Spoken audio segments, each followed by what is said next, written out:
This is your last chance.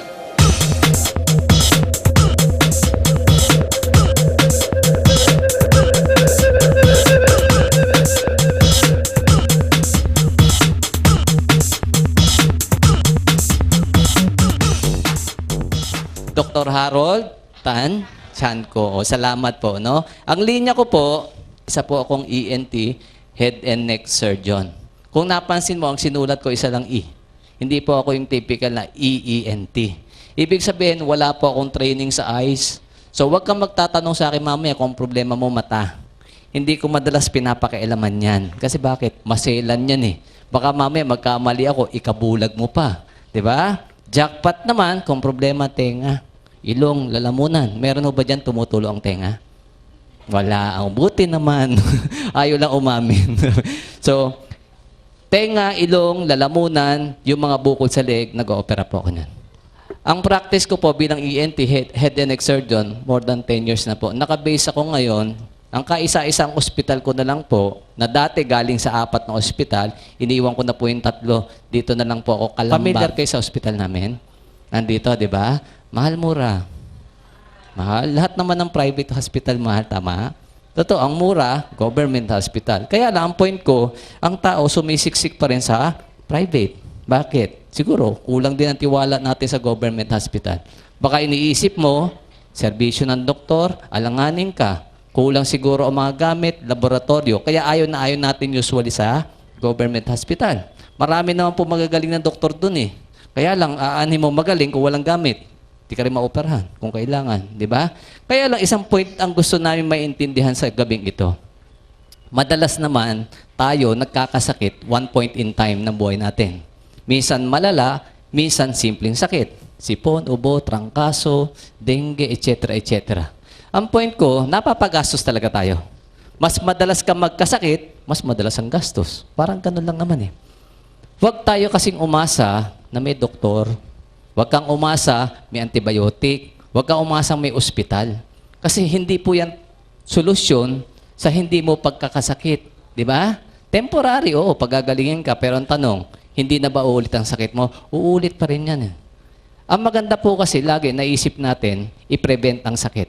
Di ba? Naririnig mo na yun dati, prevention is better than cure. Agree kayo doon? Agree tayo, no? Kaya ang una natin pag-uusapan sa programa ng First Vita Plus, hindi yung kitaan.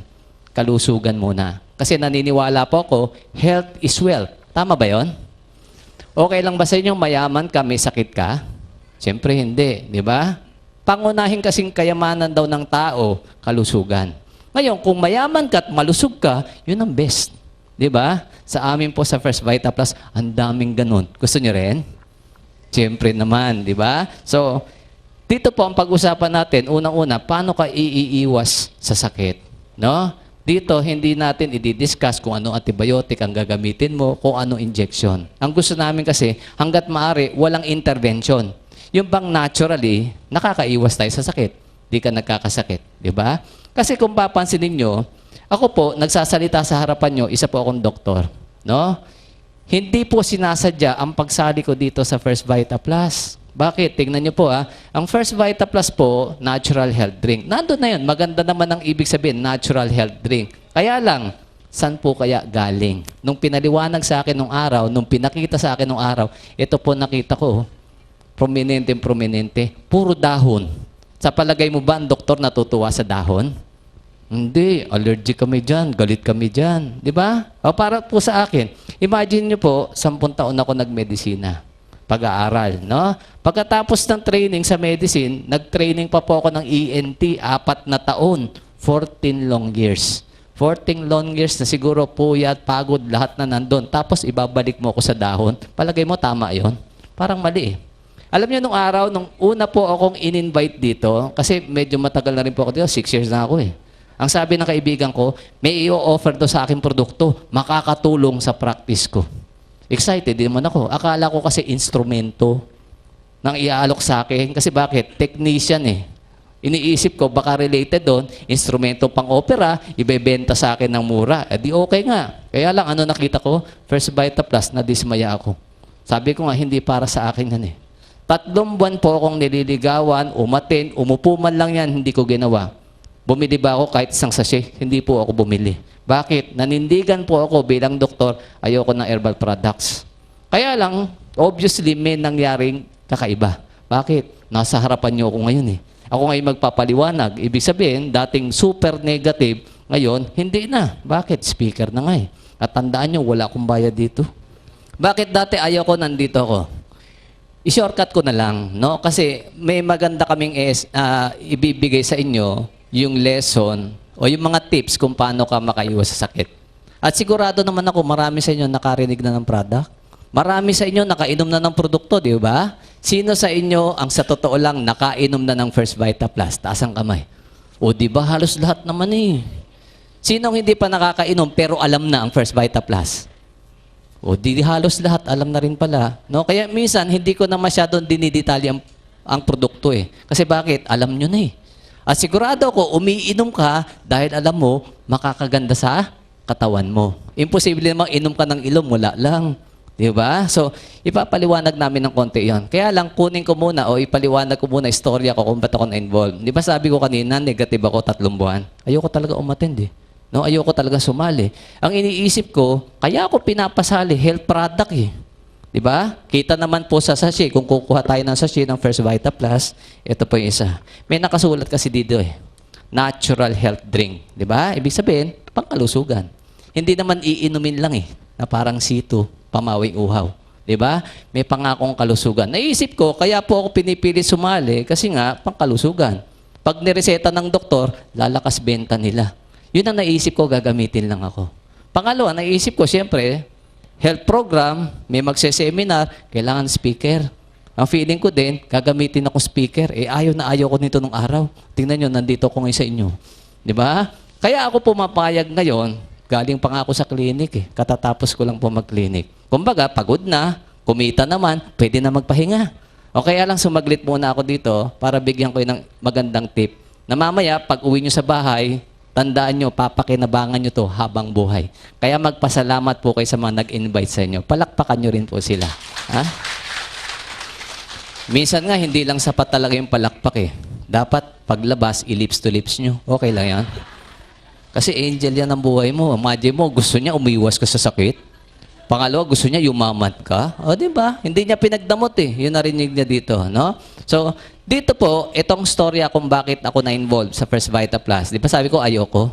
Kaya lang, ang weakness ng doktor parate, libre. Di ba? Sanay kami sa libre. Pag kami kinocover ng Medrep, libre ang sample na gamot.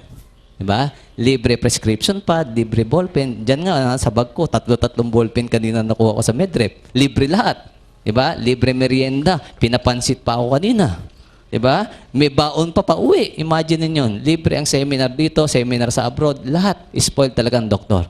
Kaya madalas, pag doktor target mo, huwag mong bebentahan. Dapat bigyan nyo lang ng libre. Bakit? Sanay yan sa libre talaga eh. Wala tayong magagawa doon. No? Sinanay kami ng sistema. Kaya minsan naisip ko, hindi kaya pambabribe yun? Ano sa palagay mo? Pwedeng ganon, di ba? Para nga naman, kung sino mas malakas magbigay, paboran ng reseta namin. Di ba? Ang problema po kasi, pagka po ang doktor, binibigyan mo ng malaking pabor, saan binabawi? Palagay ko sa gamot.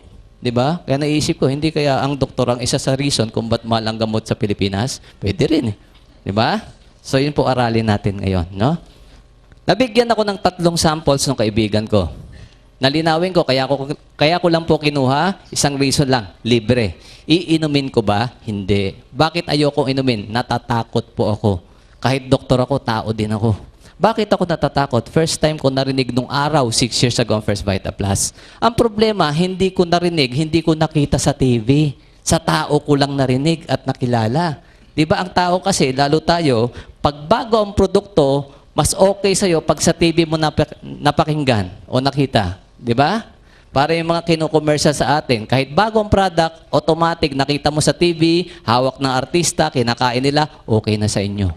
Pero pag wala sa TV, diskumpiyado tayo parate. Hindi kasi natin alam kung saan ang galing eh. Lalo na nung araw po, ang Vita Plus po, hindi ganito kaganda ang packaging. Ano itsura niya? Aluminum foil o may nakaprint lang sa gitna, parang maliit na sticker. O siyempre, natatakot ako. Bakit? Baka pag inom ko, bumula bibig ko. O sino sisisihin ko?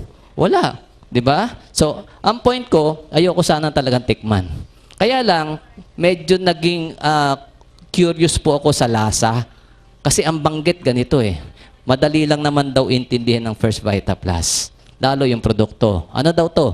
Gulay na ginawang juice. So, na-intriga ko, ano yung lasa ng gulay na ginawang juice? 'Di ba? Kasi may concept naman tayo pare-pareho kung ano ang gulay. At kung ano ang lasa ng gulay. 'Di ba? Kasi ito basically, ang sabi ang Vita Plus, ito daw yan. Gulay, ginawang juice. Nung unang pinakilala sa akin yan na ganyan, itong tanong ko, bakit pa siya gagawing juice? Gulay na nga di kainin na lang natin. Subukan mo sa probinsya magpaliwanag ng Vita Plus. Pag tinanong, saan ba galing yan? Galing sa 5 gulay. Banggitin mo yung 5 gulay, anong sasabihin? Bakit pa ako bibili niyan? Ang dami namin yan, kakainin ko na lang. Ang point ko, naiisip nila, pag bumili sila ng ganito, dagdag gastos lang. Totoo naman Bakit? Tingnan nyo. Paano mo kinakain ng gulay? Di ba ulam? Totoo yun. Ibig sabihin, kainin mo, may kanin. Lagi may partner. Pag sinabi yung ulam, may kanin.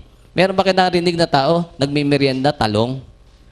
Inangasab talong o kaya kalabasang inangat-ngat merienda. Di ba? Walang ganon. Ang point ko, ulam. Paano yon? Example, tanghalian. Bumili ka ng isang ulam, isang platitong gulay. O vegetarian ka gusto mo gulay. O dahil sabi ko nga ulam, may partner yan, isang platong kanin. Hindi naman pwedeng walang panulak. Baka masamid tayo Di ba? Dati, sanay ka ang panulak mo, kundi tubig, juice, o kaya soft drinks. Kaya lang, nataniman ka na mahusay pala ang juice na First Vita Plus dahil galing sa gulay, bumili ka ng Vita Plus ngayon. Yun ang panulak mo. Yung gulay na ginawang juice. Gulay. Di ba pareho lang? Gumastos ka sa 2 bagay, pareho lang. Practical ba yon? Tingin ko, hindi. Di ba? Nagdoble-doble lang, O dahil doble-doble, di tanggalin na natin isa. Tanggalin mo na lang ito. Anong natira? Yung juice. Ibuhos mo sa kanin, ulam. Pwede ba? Pwede.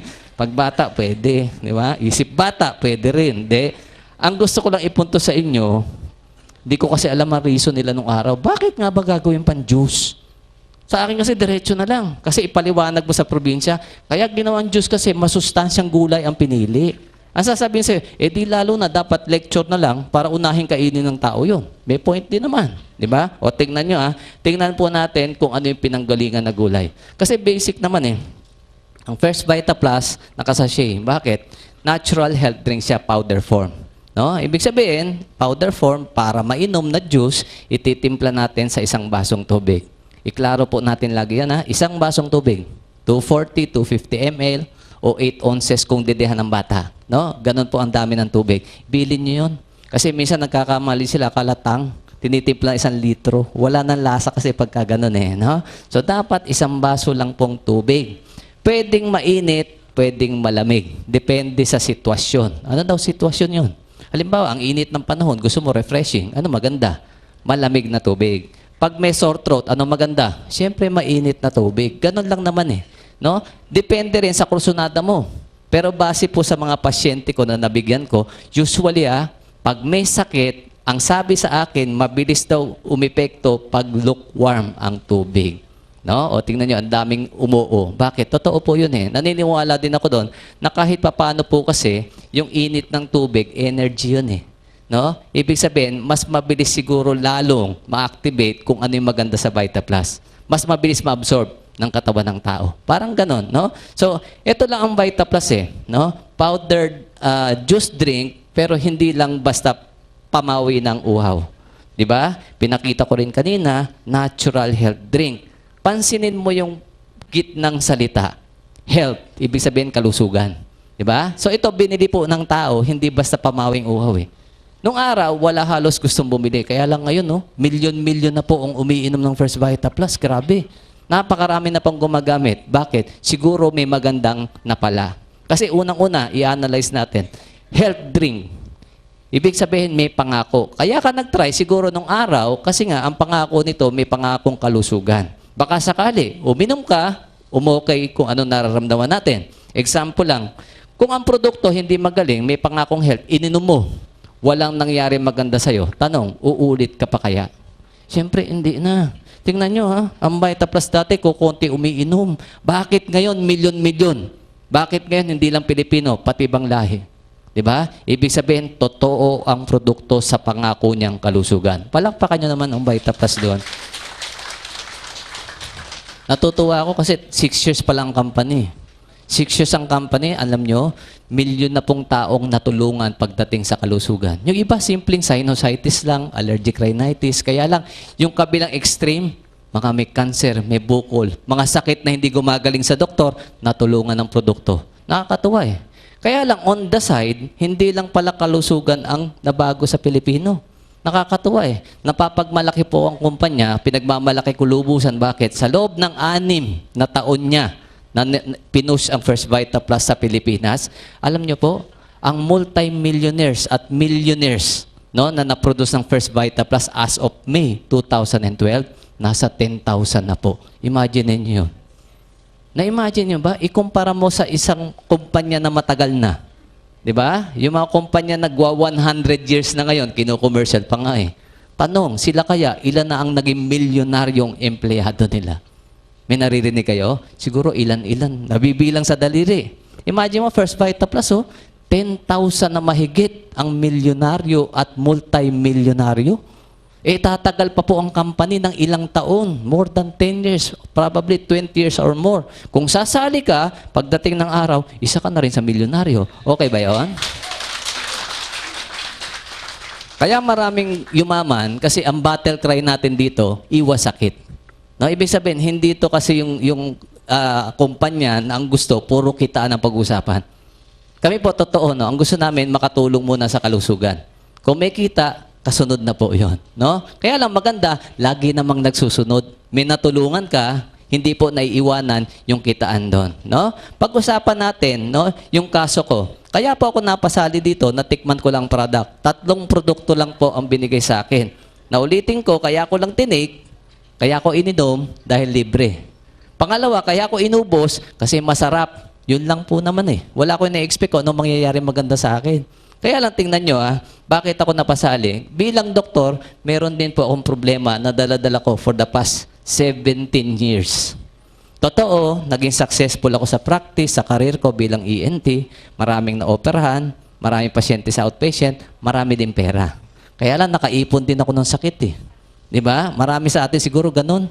Yung matatanda na sa kumpanya, di ba? Bukod sa dumadami yung payslip mo na wala ng pera, dumadami din ang sakit natin. Ang doktor ganun din eh. Ang kaibahan lang namin, dumadami pera namin, hindi puro payslip. Di ba? Ang problema, nagkakasakit din. Isa sa problema ko, na dala-dala ko ng 17 years, constipated po ako. Imagine nyo, 17 years akong constipated. No, bilang doktor, palagay nyo ba nagpapacheck up ako? Hindi, doktor na ako, ba't ako magpa-check up? Di ba? I-analyze ko na ang problema ko, i-diagnose ko sarili ko, aralin ko ang solusyon. Pwede naman eh. Alam ko naman ang libro eh. Alam kong aralin. Di ba? So, yung unang taong ko po, siguro mga 1 to 3 years, may ginagamit po akong isang gamot. No? Lagyan na lang natin siya letter D. No? Alam niyo naman siguro yun, bulong ko na lang, Tulcolax. Baka sabihin kasi sa nagpo-promote ako eh. No? So, alam na natin yon. 1 to 3 years yan ang gamot ko. Kaya lang, after 3 years, parang ayaw na.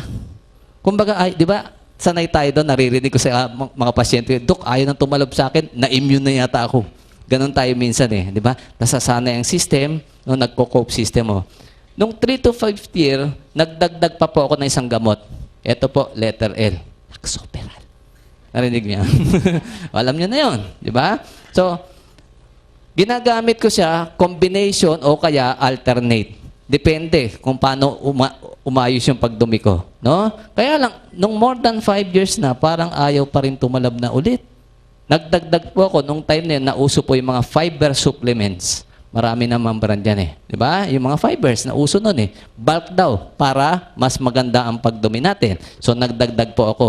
Kaya lang, nagdagdagan pa ng 2 taon, no?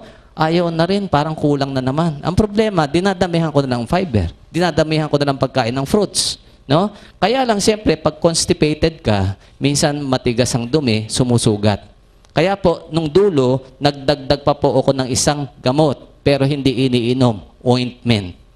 Sabi niya, ba't may ointment? Alam mo, sa tenga ilagay, constipation usapan natin. Alam niyo na yun kung saan nilalagay, di ba? So, 4. Sa story ko na 17 years, nagsimula po ako isang gamot. Di ba? Tapos, umandar ang panahon, naging 4 ang ginagamit ko. Tanong, gumaling kaya ako dyan? Analysis nyo. Palagi ko hindi. Kasi, di ba, hanggang dulo ginagamit ko eh. Kasi kaya ko pinapaliwanag yan, baka yung iba sa inyo ganyan din ang sitwasyon. Pwedeng hindi constipation. Halimbawa, isang araw, sumakit ang batok mo. Punta ka sa doktor mo. Chinek ang blood pressure mo. Mataas ang blood pressure. Di ba, hypertensive ka pala. Bigyan ka ng isang gamot, pampababa ng BP. Siyempre, may follow-up yan. After 3 months, balik sa doktor. Pagdating sa doktor, may laboratorio na naman. Nakita mataas ang kolesterol, o di isang gamot ulit, 2 na. Di ba? After 1 year, namamanas na paa mo. Balik ka ulit kay doktor, bibigyan ka pa ng isang gamot, pampaihi naman. Pagputok ng bola, 8 to 10 ang gamot mo pagdating ng araw. Totoo bang nangyayari? Nangyayari yan eh. Di ba? Kasi kaya po ako napaisip to, kasi ganito eh. Palagay ko naman, hindi ka doktor, doktor ako, kaya lang pareho ang konsepto natin kung ano ang gamot. Di ba? Iklaro ko sa inyo. Kasi naiisip ko eh, parang ang nabago na yata ang konsepto natin ng gamot. Kasi sa palagay ko, ang gamot, alam mo eh, anong role ng gamot? Iniinom mo para gumaling ang sakit mo, karamdaman mo. Di ba? Yun ang gamot. O kaya lang, baka nga nabago na ngayon. Tingnan po natin. Kaya nung araw, hindi maniwala ang tao dito na makakatulong eh. Kasi bakit? Ang unang-unang binabasag ng VitaPlus, yung konsepto kung ano ang itsura ng gamot na nakalagay sa isip mo. Pag tinanong kita, ano ba ang gamot? Di ba naisip mo tableta, capsule, o kaya syrup na masama ang lasa? Nandito ba yon? Eh hindi. Ang sarap pa ng VitaPlus, powder pa. Di ba? Hindi tableta. Kaya hindi mo iisipin, makakagaling to eh. Pangalawa, kung bibigyan po kayo ng flyers, kahit tingnan po natin yan nasa gilid na yan. Tingnan nyo ha. Ito kasi ang second reason kaya ayaw ko sumali. Bakit? May nakasulat oh. Mga sakit daw. No? Diabetes, anemia, sakit sa puso, leukemia, cancer, sirap sa pagdumi, UTI, sakit sa bato, dysmenorrhea, hika-ubo, sipon, lagnat, UTI. Ang dami nakasulat ha.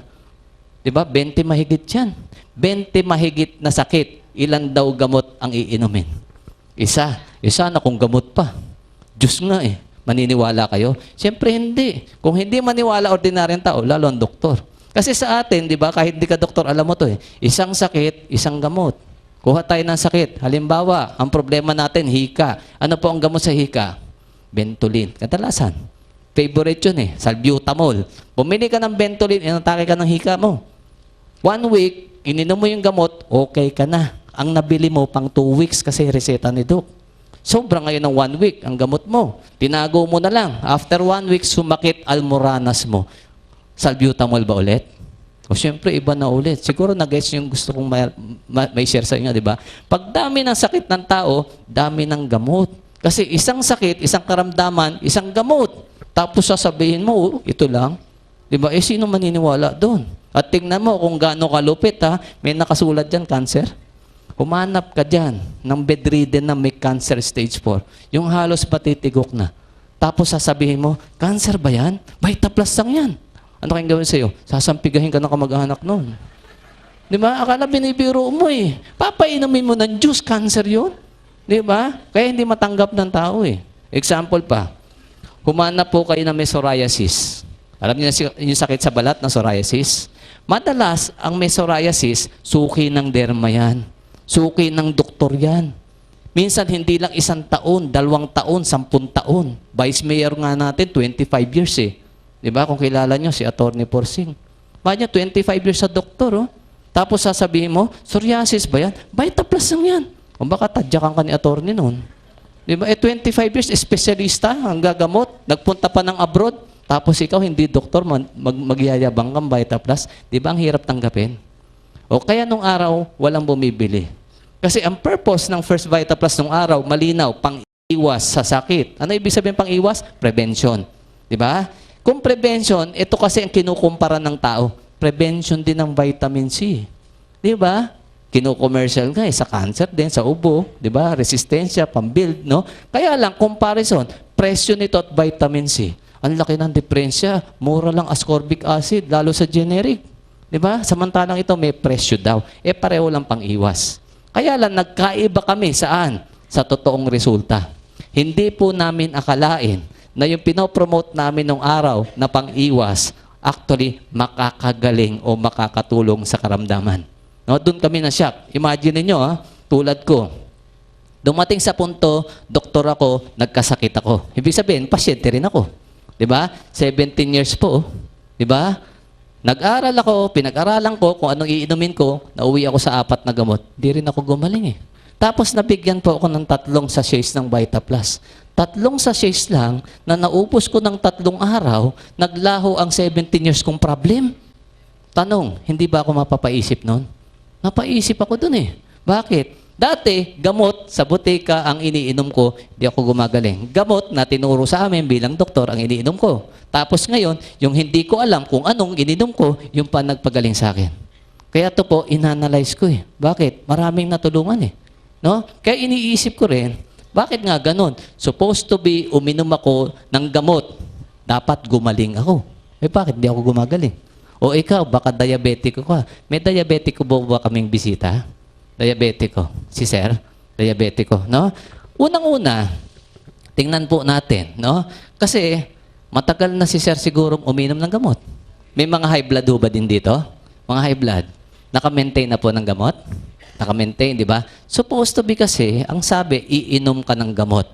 Ang konsepto natin ng gamot, pag ininom mo, gagaling ka, di ba? Yun ang nakatanim sa utak mo. Kaya nga ang tawag natin, gamot.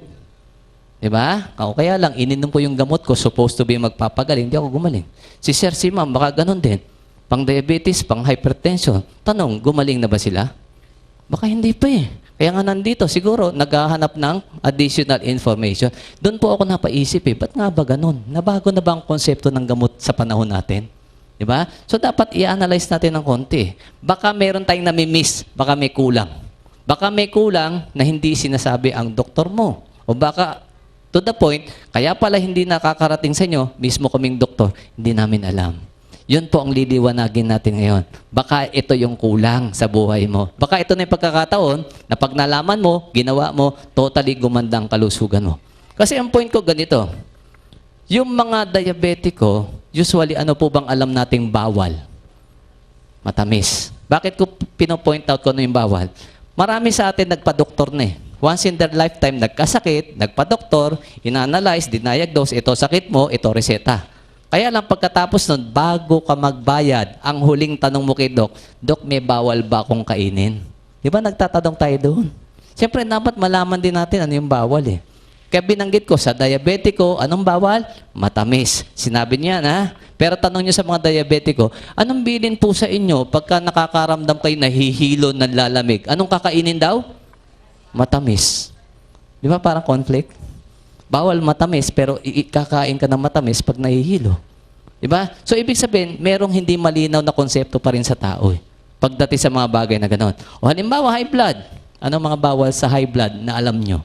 Bawal maalat, bawal mataba, minsan bawal ang beans, bawal ang pork, etc. etc. Naririnig nyo na nga sa commercial yun eh. Ang tanong, ang tagal mo nang sinunod ang bawal, gumaling ka ba? Hindi eh. Diba? Ibig sabihin, baka may missing link. Meron dapat tayo pang hanapin. Baka maraming bawal na hindi natin alam. Sa totoo lang, noong na-realize ko yun at hinanap ko, nasyak po ako. Ang dami. Na mismo kaming doktor, hindi tinuturo sa amin, kaya kami hindi namin alam. Yun po pag-aralan natin. Unang-una, i-discuss natin ng konti ang proseso, bakit ka nagkakasakit. Lalo sa panahon ngayon.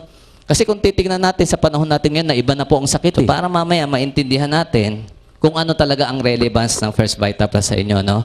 Banggitin ko lang sandali. Ang First Vita Plus, sabi ko, natural health drink. Nagaling daw sa 5 gulay, merong additional na flavor po yan, isang prutas. No? I-rundown ko lang, actually nakasulat naman na doon kung saan siya galing, kaya lang gusto ko isulat po dito para malinaw. No?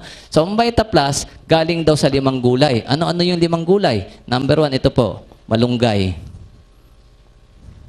Kung bakit number 1 na pinili yan, alam na natin ang reason. Hindi ko na kailangang explain eh. Sikat na po yan ngayon. Diba? Sa totoo lang, 6 years ago, hindi sikat ang malunggay. Totoo yan. I-recall mo, 6 years ago, sikat ba? Hindi. Ni wala nga sa palengke yan, ni hindi nga binibili yan, ni hindi mo nga ginagamit yan eh. Nagagamit mo lang pag kailangan, nagluto ka ng munggoy. Kailangan mo, sahog. Pero dahil ngayon, alam na alam ng masustansya, sikat na sikat, di ba? Hanggang doon sa iniinom ni Manny Pacquiao nga daw, meron yan eh. Ano yun? O di ba sabi niya, with power pack. Sabi nga parang kinopya kami kasi yung lagayan namin, tawag namin doon, power pack din eh. Di ba? Totoo. Kaya lang, gusto ko po i-recognize natin ito na isang bagay. No? Kaya po sumikat ang malunggay sa buong Pilipinas, kahit sa buong mundo, dahil po sa mga unang dealers ng First Vita Plus. Kaya palakpakan nyo rin po sila. O grabe po kasi effort ng mga inong araw. Imagine nyo, nung araw nag-explain kami ganito. Malunggay, masustansya yan. 6 times the vitamin C compared sa oranges. Tinatawanan kami. Bakit? Ang alam mo, pag mataas vitamin C, dapat maasim eh. Hindi man daw maasim malunggay. Kinukutya pa nga kami. O ngayon, napatunayan, totoo pala. Diba? Hindi lang yon, mahigit doon, maraming sustansya talaga. Number 2, isa pang pinanggalingan, dahon ng sili. Number 3, saluyot. Number 4, talbos ng kamote. Lahat naman yung 4 na yan, usually alam na natin. Karamihan, ginugulay nyo yan. Linawin ko lang yung pang-5 kasi dito nagkakaroon ng konting commotion. Uray. Yung iba kasi hindi kilala ang uray. Totoo yun. Ako nung araw, hindi ko po kilala uray. Ang tawag ng iba sa uray, colitis. Kaya naisip ko, bakit may damo? Kasi dati po, ang tingin ko dyan damo. Sa Laguna, hindi mo kinakain yan eh. Batangas, Quezon, hindi naman ginugulay yan eh. Kaya sabi ko, tama, gulay na ginawang juice, 4 dyan, gulay. Eh bakit may damo? Hindi ko na naintindihan nung araw. Ni-research ko na lang po, inaral ko. Nagulat ako, ang tawag pala sa uray, Chinese spinach. Pag narinig mo spinach, gulay ba yan? Oo naman. Bakit? Bata ka pa, kilala nyo na spinach. Gawa ni Papay. Totoo yun. At kilala mo spinach, hindi lang basta gulay. Masustansyang gulay. Sad to say, sa panahon ng bata natin ngayon, hindi nakilala si Papay. Tinatanong niyo ba sila kung kilala nila?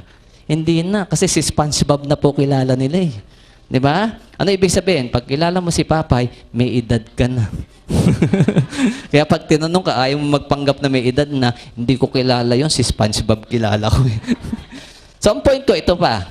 Pangalawang tanong sa akin nung araw, bakit daw sa dinami-dami ng gulay silang 5 napili? No? Kasi, nung nilatag po sa akin niya, nung time na yon, sikat ang ampalaya. Bakit wala ampalaya? Sikat ang bawang, pampababa ng blood pressure. Hinahanap ko din po dito, bakit wala? Ito pala, kaya napili ng company, may 2 tayong criteria. Anong una? Unang-una, pinili ng company base sa researches ng mga Filipino scientists. Pinag-aralan na yun ng mga scientists natin. No? Bukod sa herbalist, botanist, may mga tinatawag kaming doktor na herbalist. Ibig sabihin, MD rin po. No? Na nakasama ng kumpanya nung araw na nag-formulate ng First Vita Plus. Ang unang pinagbasihan nila, ito po, nutritional value. Ibig sabihin, dapat masustansya yung pipiliing gulay. Pipili ka na rin yung din ng 5, hindi yung pinakamasustansya na. Para sa basketball team, first 5, di ba, magagaling. Ganon yan eh. So, hindi ko na kailangang explain ba't number 1 na malunggay. No? Actually, yan po ang nilatag sa amin, pinakamasustansya. Kung ayaw mo bumili ng Vita Plus, gusto mong gulay, i-prioritize nyo po yung 5 yan sa kinakain natin. May number 2 pa. Ito po, no? Bukod sa masustansya, dapat daw mataas ang disease-preventing capacity. Ibig sabihin, hindi lang ba sustansya? Anong naitutulong sa kalusugan mo? Kaya din po number 1 ang malunggay, alam niyo po, sa researches, 300 sakit ang kayang i-prevent na malunggay sa katawan ng tao. Nashock din nga ako dun eh. 300? Imagine nyo ENT po ako. Bago ako naging ENT, 10 taong medisina, 4 na taong training para maging ENT. Bukod pa yung college, bukod pa elementary. Tapos natapos ako, espesyalista ako, siguro less than 100 ang kaya kong gamutin. Daig pa ako ng malunggay, hindi nag-aaral ng medicine. Di ba? Kaya nakaka-challenge eh. Dapat gagalingan ko pala para matalo ko malunggay. No? So ito po yung maliwanag. Yan po ang criteria, ito ang lumabas. Ngayon, kung mas magaling ka sa mga Filipino scientists, palitan mo isa. Bahala ka na. Sa amin, nilalatag namin base sa researches. No? So ano lang ginawa? Kasi ang tao, alam naman natin ang importansya ng gulay. Kasi bata ka pa, naririnig mo na yon. Diba? Bakit importante ang gulay? Sabi nga ng nanay, ng lola, nung araw pa, bata ka pa, kain ng gulay para humaba ang buhay. Hindi ilong, hindi buhok. Buhay. Ha? So maliwanag yun, importante po ang gulay. No? Kaya lang, sabi nga nila, sa panahon ngayon, bakit kailangan gawin pang juice? No? Mamaya, pupuntahan ulit natin yon. Pero bago tayo pumunta doon, kasi ang unang-unang kailangang masagot sa isipan nyo ito eh. Bakit ako iinom niyan? Kasi bakit mo kailangan sagutin sa sarili mo yan? Bibili ka eh, gagamit ka eh, may gagastusin ka. Naniniwala ako, pag hindi mo kailangan, huwag mong gastusan. Di ba? Sayang pera eh. Kaya dito nililiwanag namin sa inyo, ano ba silbi ng produkto para sa katawan natin? No? So unang-una, health product yan. So ibig sabihin, ang pag-usapan natin, kalusugan. No? Tingnan natin kung itong kasagutan na to, sasagutin yung why mo sa buhay, i-consider mo ang Vita Plus. Kung hindi naman, consider mo rin yung 5 gulay na yan. No? Ito po, umpisahan natin sa pag-analyze ng word na sakit. Kasi dyan naman tayo mag-focus talaga eh. Disease. At gusto ko maintindihan nyo isang bagay na hindi tinuro sa akin sa medicine. No? Saan nanggaling ang salitang disease? Akala ko nung araw isang salita yan na nagpe-pertain sa sakit. Ganun lang. Ganun kababaw. Pero i-dissect natin. Ito po yan eh. This is. Anong root word is? Ano ibig sabihin ng this is? Your body is not at ease. Kaya kami sakit. Ganun pala yun. Kasi kung ma-analyze yun ng ganun, mas madali palang intindihan ng sakit eh. Your body is not at ease. Wala ka sa sentro, wala ka sa balanse mo, kaya kami sakit. Ibig sabihin, hanapin natin, ano ba yung balanse-balanse niyon? Para mas naintindihan natin. Bakit? Ilalagay mo lang daw sa balance ang katawan mo, mawawala sakit mo eh. O di ganun kasimple. Kailangan pa ba doktor sa balancing? Hindi na. Baka nga may pabigat pa yun eh. Di ba? Pag narinig natin sentro, balanse, ang is kasi, command yan sa military at is. Sa Tagalog, tikas, pahinga. Anong posisyon yun? Di ba nakaganon ka? Nakaganon. Kasi pag nakaganyan ang position mo, center of gravity mo maganda. Hindi ka basta natutumba. Kasi kaya may this opposite eh. This is. Your body is not at ease. Parang pag sinabi mo isang tao, hindi honest. Ang tawag sa kanya, dishonest. Ganon din pala eh. Ibig sabihin, pag-usapan natin yung binabanggit na balanse, ang katawan mo pala parang siso. Ibig sabihin, oras-oras, minuminuto, nagbabalanse ka. Kung sinong manalo, nandun ka. Dalawang side na pag-usapan natin. Itong kabila, ang tinatawag natin na health side mo, kalusugan. Yung pabor ba sa pagkakaroon mo ng magandang kalusugan. Sa kabila, nandito po yung disease side. Ito yung mga factors kung bakit ka nagkakasakit. Ibig sabihin, kung ano ang mas mabigat, nandun ka. Diba? Doon magtitilt ang balance mo. Pagdating sa health kasi, ganito yan. Napakasimple. No? Kung susundin lang natin, hanggat maaari, no? Bibihira magkakasakit sa tao. Kasi naniniwala ko na alam nyo rin, lahat ng bagay may kanya-kanyang kaukulan. Diba? Anong ibig i-point doon? Ikaw tao. Diba? Halimbawa, nabuntis ka. Manganganak ka. Siyempre lalabas sa'yo, tao. Diba? Ito, tao ka. Alam mo, maglabas ka ng aso. Diba? Ang point ko, paglabas ng bata, dapat, ang unang-unang binibigay, ang pinifeed natin, breast milk, gatas ng tao. Kaya lang sa panahon natin, anong binibigay natin?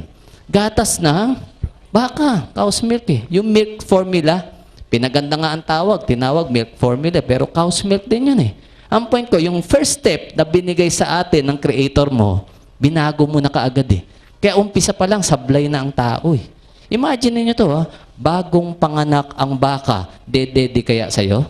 O baka hindi. Samantala ang anak mo, literally, pinapadede mo na, gatas ng baka eh. Kaya minsan tingnan mo, baby pa lang. Dok, nagpunta sa pedya. Constipated, ang tigas ng dumi ng baby ko. Baka mali ang gatas. Tama na may sagot, mali ang gatas. Yung pala, papalitan lang ng brand. Tama na ba yung brand? Hindi, cow's milk pa rin eh. Yung first step, sumala na tayo. Alam nyo naman natin, naririnig natin yung importansya ng breast milk. Diba? Ang pinaka magandang component na naririnig mo, yung colostrum. Diba? Naririnig yun eh. Kaya lang minsan, ang nanay kasi, ang pag-intindi ng colostrum, napakababaw. Akala nyo kasi antibody lang, antibiotic. Ganun lang ang role. Actually, ikumpara mo ang tao sa computer para mas maintindihan mo ang colostrum. Bumili ka ng computer ngayon, after 1 year, ina-upgrade ba ang program? Di ba, oo. Para nung araw, di ba, Windows 1, ano na ngayon? Sabi nung matatanda, ano yung window bintana? Yung program, di ba 7 na ngayon yata? Totoo yan, bakit? Ina-upgrade eh. Hindi pwedeng hindi babagal ang ano mo, computer mo. Ang program ng tao, nasa colostrum. Isa yan eh. Diyan nilagay ng creator mo. Ibig sabihin, kung ang bata mo, napadede mo ng breast milk, especially yung first portion, yung may colostrum, maa-upgrade ang immune system. Naandun eh. Nasa colostrum ang experiences ng mga nanay. Nabuhay ka ng ilang taon, nagkasakit, gumaling, nagkasakit, gumaling. Ang solusyon, nasa colostrum. Ibibigay mo sa bata, upgraded ang system. Kaya lamang-lamang, pag breastfed ang bata, bihira nagkakasakit. Yun eh. Yun ang role nun. No? Ibig sabihin, kinopya lang yung colostrum nung sa computer na program. Ganon din ang konsepto nun. Kaya napakaganda na pagkakagawa sa tao. So, ibig sabihin dito, unang-una, yung breast milk. Importante yun. Natutuwa nga ako sa panahon natin, pinopromote na ang breastfeeding. Di ba? Pangalawa, naririnig mo naman to. Vaccination. Di ba? Bakuna. Ang bakuna, maraming sakit talagang naiwasan ng tao dyan. May mga nawala nga tulad ng smallpox eh. Nawala po yun sa face of the earth, sabi nga nila. Nasa laboratorio na lang daw po ang live smallpox viruses. Wala na po sa tao. Na-eradicate gawa ng bakuna. Bihira na rin po nagkakapolio. Gawa din ng bakuna. Kaya magpasalamat din tayo sa bakuna. No? Measles, mumps, rubella, bihira na tinatamaan dahil di sa bakuna. Ang problema, dumami ang bakuna masyado. Napansin nyo ba? Totoo, maraming essentials na bakuna. Kaya lang naniniwala po ako, hindi lahat yun importante. Diba? Bakit ko nasabi? Kasi tingnan natin, ang analogy ko kasi ganito. No? Ang tao, na-expose ka sa mikrobyo. Nagkakasakit ka, trangkaso, etc. etc. Vaccination yun eh. Yun ang natural vaccination mo. Yun ang proseso mo eh. Bata ka, nagkakasipon ka, labas-masok sa ilong mo. Di ba? Totoo yun. Nakikita niyo ba yung mga squatter? Hubot-hubad. Ang laki ng tiyan, no? Labas-masok ang sipon. Pero pag laki yan, tingnan niyo, titibay ng resistensya. Nagpapaulan nga eh. Anak mo, hindi nauulanan. Hindi sinisipon. Pero tingnan mo, lagi may asthma. Di ba? Ang sakit eh. Di ba? Bakit? Wala yung natural immunization. No? Alam niyo, sabi nga sa ibang research, mas maganda pa yung bata, yung first setup ng ngipin, maagang nabubulok, nagkakaganon. Bakit? Yung tubo mas matibay. Bakit? Nai-immune ang system mo, lalo yung sa ngipin mo, doon sa mikrobyo na sumisira sa ngipin mo. Ganon daw yun. Unlike pag alagang-alaga yung ngipin, yung second set ng tooth, sabi nga na, ng teeth, medyo mahina daw. Sabi nila. Kasi bakit? May natural immunization. Kaya lang, nag-intervene ang tao eh. Nagbabakuna tayo actively. No? Sa akin, ang point ko, sino po dito ang isa lang ang bakuna sa buong buhay nila? Taas ang kamay. Yung isa lang ang pagkakaalam nilang bakuna. O sila, ma'am. Ako ganun din eh. Ano yun? Usually, dalawa yan. Hindi lang natin na-experience yung isa kasi yung isa dito, BCG. Di ba? Meron lahat halos nun. Nung araw kasi sa eskwelahan yan, pipila. Ibig sabihin, pag wala ka nun, nagtago ka. Natakot ka eh. Di ba? Oo. Kaya ako po, wala akong BCG. Ibig sabihin, nagtago ako nun. Hindi po natakot sa turok. Natakot kasi ako, nakita ko ang karayom, hindi pinapalitan. Di ba nung araw, iniinit lang, tapos next. Nakakatakot naman yung ganun. Hindi pinapalitan. Ang pangalawang bakuna po natin, yung patak. Sa polio kasi, hindi injection. Pinapatak lang. So basically, yung mga elders natin, isa o dalawa ang bakuna. Ang bata po ngayon, ilan ang bakuna sa pagkakaalam nyo? Dami. Di ba? Alam nyo, pag kukumpletuhin natin, sa protocol po ng mga doktor, lagpas 10. Lagpas 10 yan. No? Minsan nga, nadadagdagan pa na nadadagdagan. Ba't kaya nadadagdagan? Ang iniisip ko, hindi kaya dahil sa negosyo na lang. Kasi totoo naman, mahalaga daw ang bakuna. Kaya lang ang point ko, ito kasi ang naging comparison ko. Tingnan mo, ang bakuna dapat daw umiwas sa sakit. Tayo, 1-2 ang bakuna. Ang bata mo, mahigit 10. Comparison, ang daming protection sa kanila. Eh bakit magbago panahon? Sino nasa ospital? Ikaw ba sila? O bakit ang bata mo? Eh, ang daming bakuna. Di ba? May reported cases pa po o mga pag-aaral na sinasabi, kaya daw maraming autistic na bata dahil sa bakuna. Marami bang autistic na bata ngayon? Di ba marami? May school na nga na special child eh. Di ba? Kaya ikaw swerte ka. Isa lang bakuna mo at least hindi ka autistic ngayon. May autistic ba? O mukha lang daw autistic. Naririnig na rin natin ang mga supplementation. Especially ito, multivitamins and minerals. Totoo, tagal mo na umiinom nun eh. Bata ka pa. Hindi pa uso yung ibang vitamins, nakatiki-tiki ka na. O, di ba? Since niyo umabot ng tiki-tiki? O pag umabot ka nung mayayaman kayo. Kasi nung araw, hindi uso vitamins sa probinsya. Bakit? Katatapos lang ng gera, walang masyadong pera. Ang vitamins, bayabas. 'Di ba? Prutas. Nandun nung araw no? Kaya lang pumunta tayo dito sa side ng diseases. No? Kasi kung titingnan natin, mas maraming tao may sakit ngayon Ano ibig sabihin? Nananalo to. Hindi nananalo to. Bakit? Napabawasan nga 'Di ba? Nabawasan, nawala ang breastfeeding natin. Ang supposed to be multivitamins natin na binibili mo, ang tanong, sapat kaya? Totoo kaya ang sinasabi ng commercial na complete? O yun ang i-analyze din natin. No? Punta tayo sa disease side. Unang-unang kalaban ng tao, since time immemorial, mikrobyo, bacteria, viruses, fungi. Di ba? Kalaban ng tao yan. No? Yan ang karamihang pumapatay sa tao nung araw.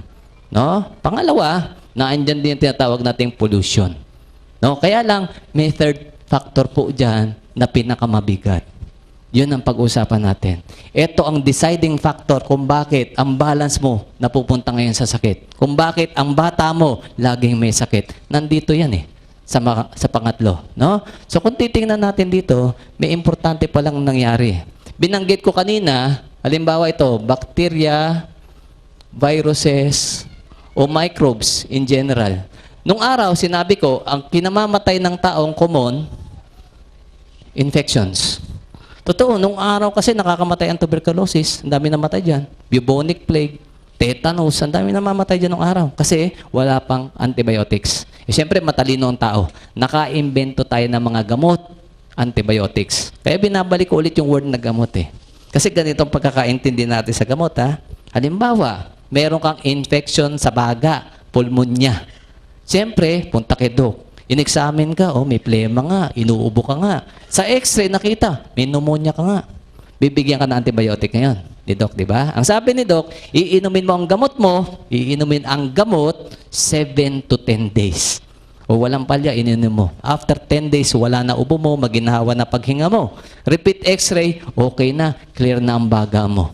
Pagbalik mo kay doc, okay ka na, wala nang finding sa x-ray, sasabihin ba ng doktor mo ganito? Okay na antibiotic mo. Ibaba mo na lang, gawing 250 once a day maintenance. May ganun ba? Wala. Bakit? Magaling ka na Kasi ang point ko, yun ang gamot. Ininom mo, gumaling ka. Hindi yung ininom mo ngayon, ang sabi ng doktor mo, yung gamot mo habang buhay Yung gamot mo lifetime Ang tanong, gamot ba talaga yun? Parang na-twist di ba?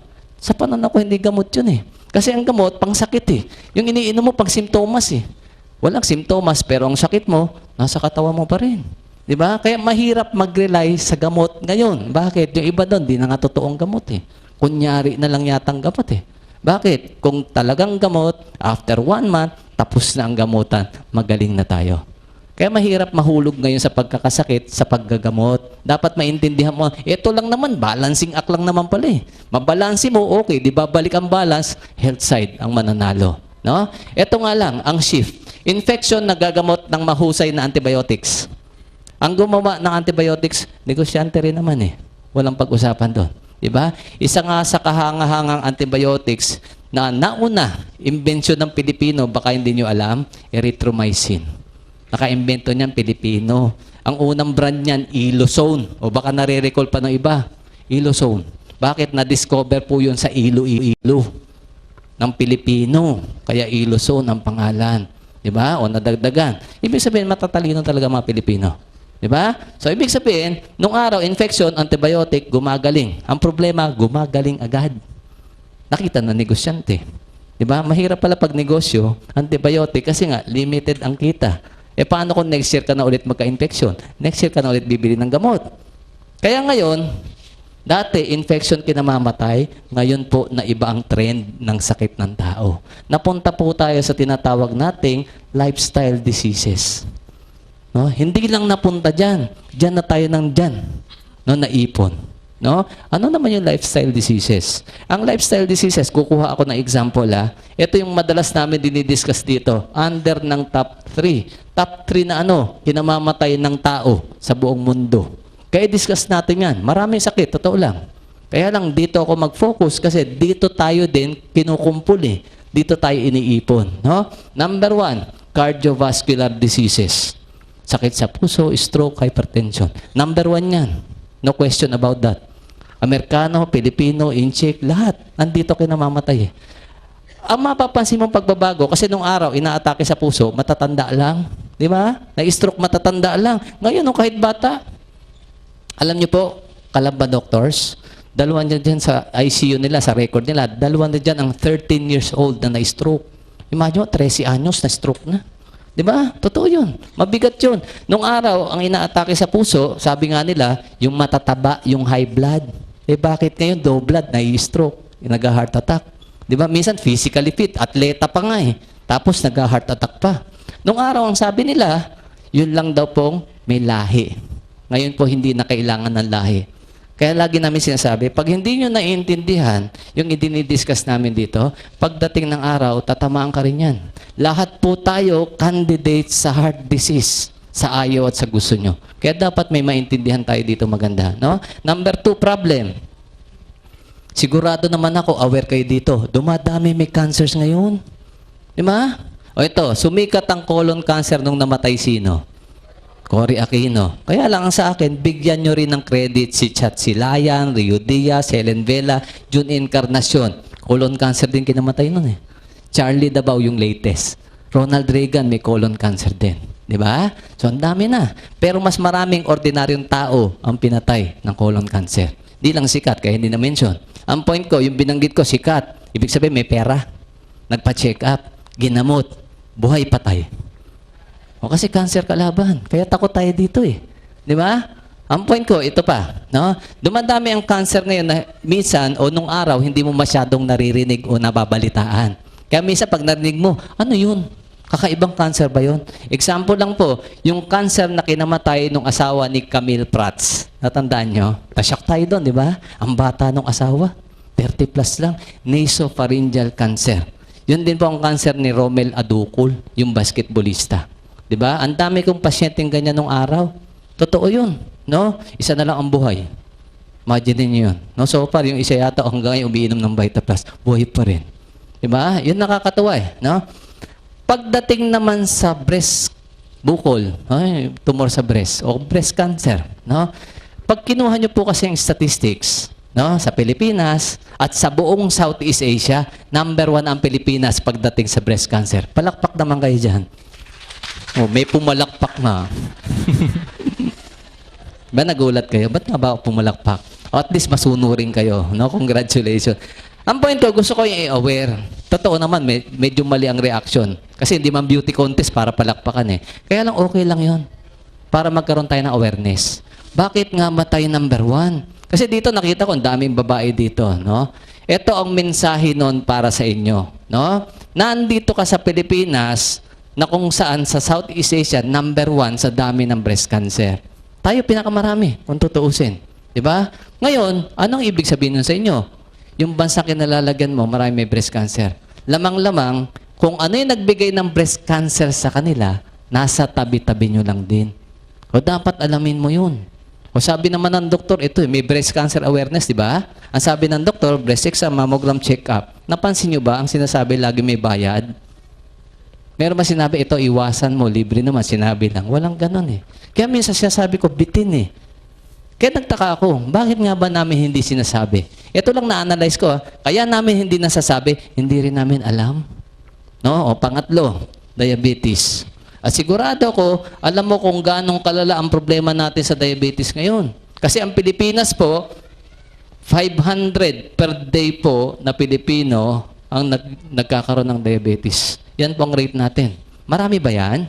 Marami yan. Kasi yung 500 na yan, gagaling ba yan? Hindi. Isang araw pa, 500 ulit. Di 1,000 na yun.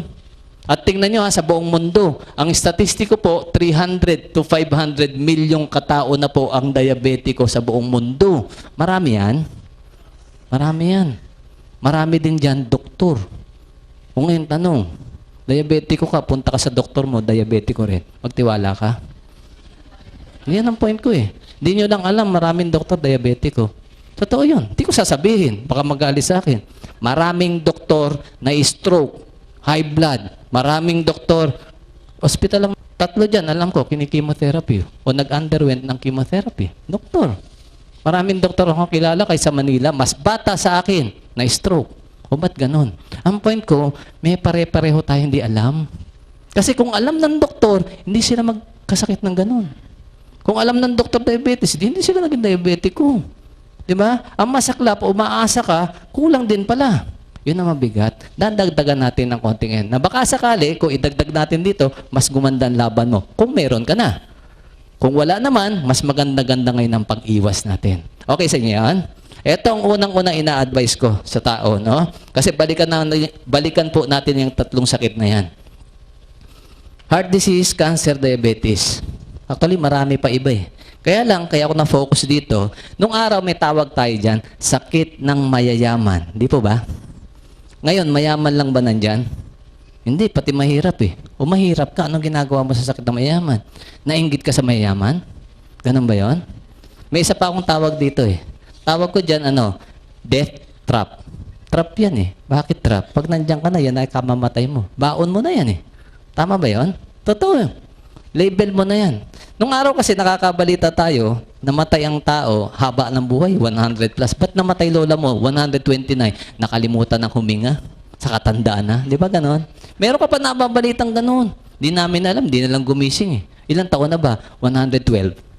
O ngayon tingnan mo ang tao, pag namatay, ba't namatay lolo mo? Na-stroke yun eh. Lola mo, may cancer yun eh. Tiyuhin mo, may diabetes yun eh.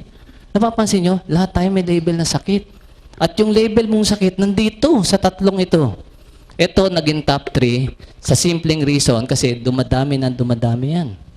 At kaya trap yan, tingnan mo. Pag ginagamot ba yan, 1 buwan lang, 1 linggo lang?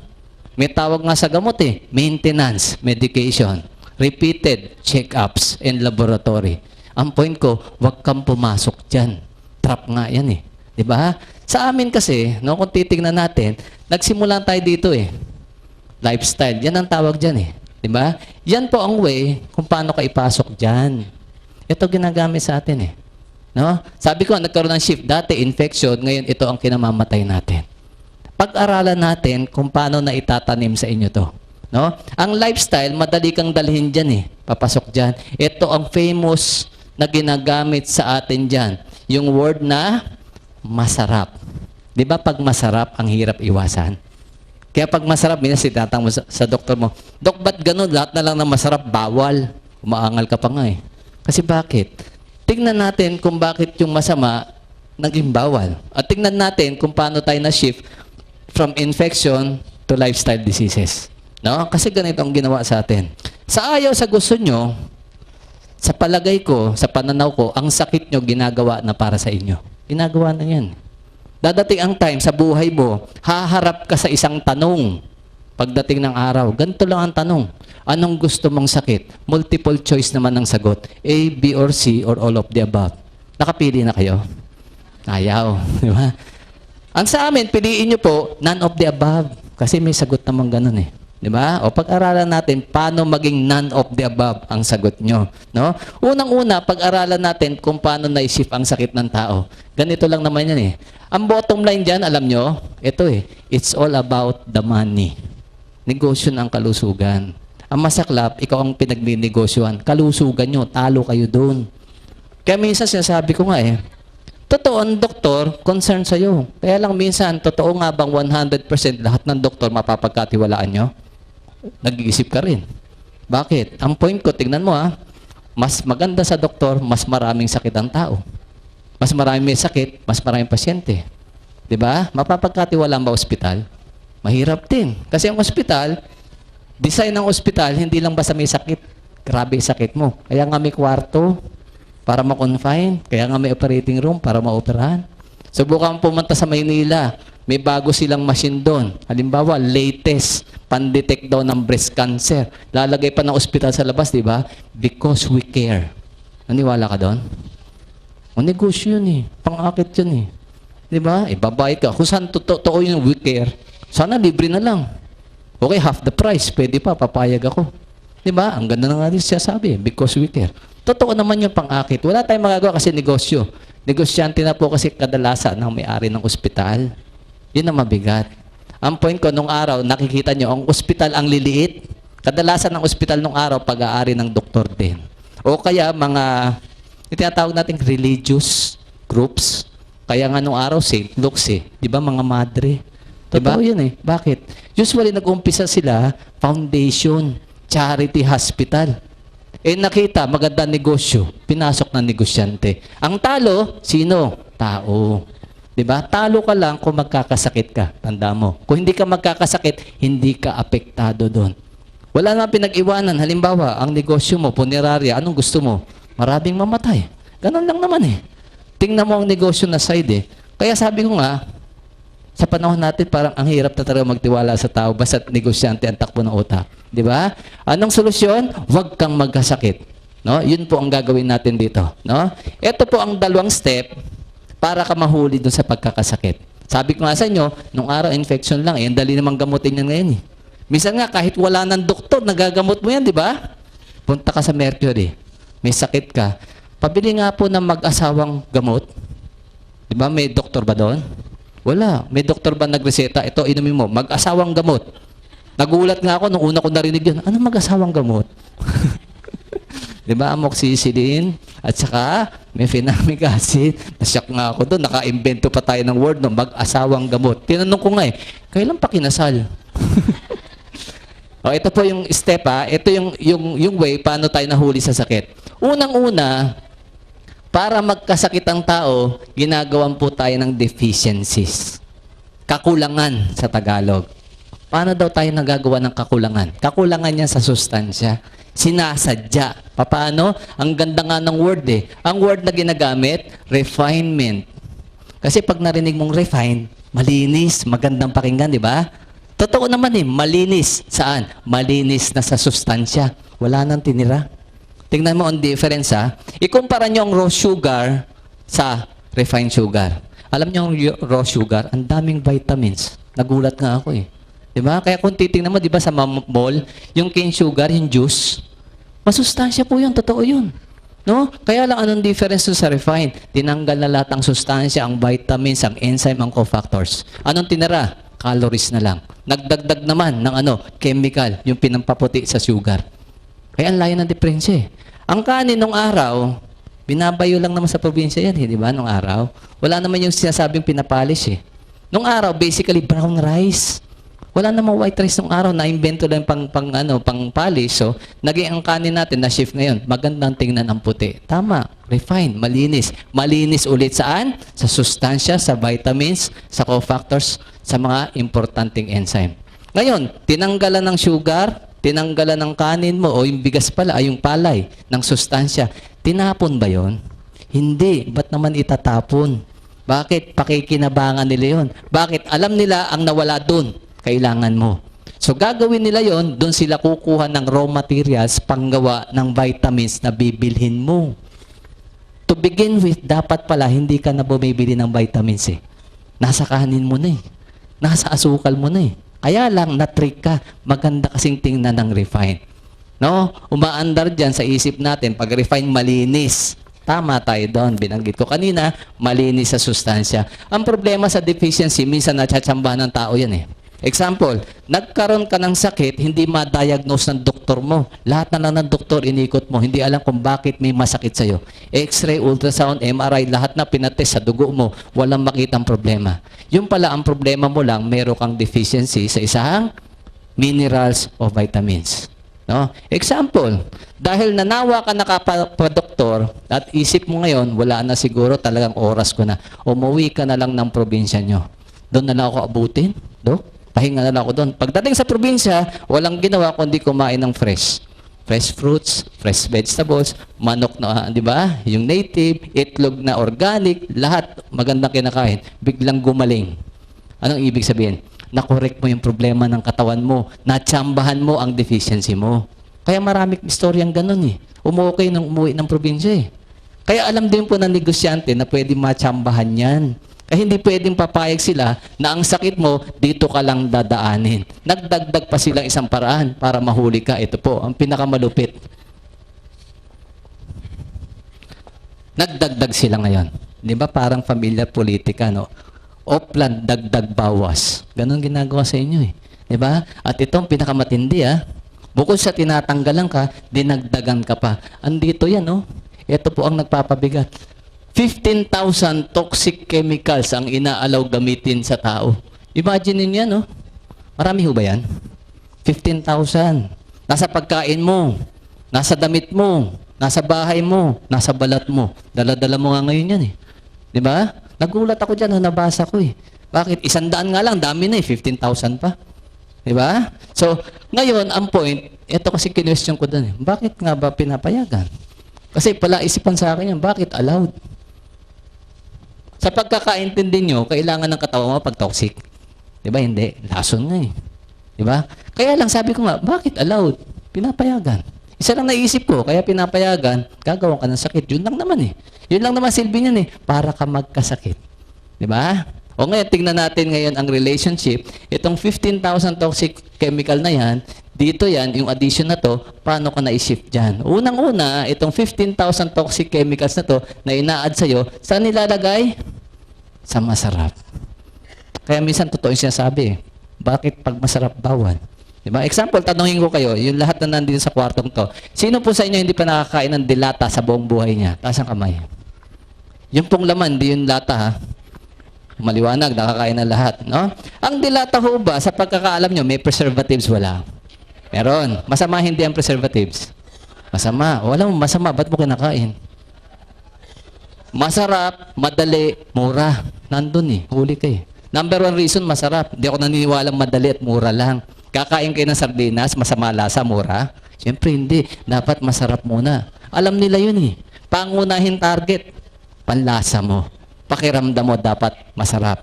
Kaya nga minsan kahit diabetic, ang hirap umiwas eh, di ba? Bawal ang sweets. Di ba? Napunta sa party, binigyan ng cake, eh wala yung misis, taga-awat. Di ba? Kakain hindi. Kakain. Di ba?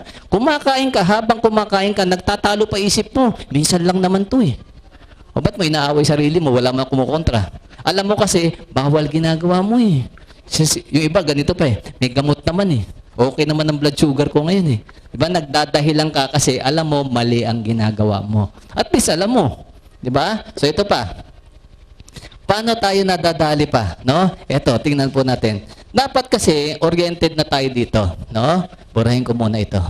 Kasi ito yung importanteng ituturo ko sa inyo. Bibigyan ko kayo ng ilan sa 15,000 toxic chemicals na yan. Hindi ko man po tatapusin lahat, huwag kayo matakot. Ha? Kasi kung isa-isahin ko yan, baka December na hindi pa tayo tapos. Diba? Bibigyan ko lang kayo ng ilang importante sa palagay ko. Para mas maunawaan mo, kaya pala marami sakit. Dito lang pala, napaka-basic. Unang-unang tinuturo namin dito, dapat nagbabasa kayo ng food labeling. Read the labels. Diba sa gatas, check the label. Ganon din dito. Lahat ng binibili mo, tingnan mo, basahin mo ingredients. Huwag kang makontentong harapan lang binabasa ng kahon. Tingnan mo yung gilid, tingnan mo yung likod. Yung word na ingredients. Kasi sa ingredients, nandun lahat kung anong component ng binili mo. Diba? Karamihan po sa 15,000, nandun din eh. Hindi mo binasa, wala kang alam. O kahit basahin mo nung araw kung walang nagpaliwanag sa inyong masama, para ka lang nagbasa ng comics. Wala rin impact. Bibigyan ka to ng ilan na pag nahanap nyo, ito po ang gagawin natin ha. Dinawin ko. Pag nakita, avoid, iwasan. Baka mamaya binili, kinain. Sabit ako doon. Ang sabi ko, avoid ha. Number 1, sa listahan ko, ito po, sodium nitrate. Tagalogin ko na lang, salitre. Alam niyo sa pag-aaral ng mga scientist, doktor, no, sa mga studies, ang salitre po, direct naliling sa pagdami ng colorectal cancer. Di ba? Binanggit ko kanina, ang dami colon cancer. Totoo yun. Dito lang pala, sa salitre mo, pwede na. O alam nyo ngayon kung nasaan salitre, di ba? Tosino, hotdog, langgonisa. Sinong mahilig dyan? Bata mo. Sinong bumili? Bata mo rin? O hindi, ikaw, magulang. Ang point ko, ikaw ang gumagawa ng sakit ng bata mo pagdating ng araw. At abangan nyo yan, 15 to 20 years from now, alam mo na kung sino namimiligro magkaroon ng colon cancer. Dapat binabago natin. Dapat nagde-demand tayo. Meron naman pong produkto ngayon, processed meat, nakalagay, walang salitre. Prioritize nyo ganun.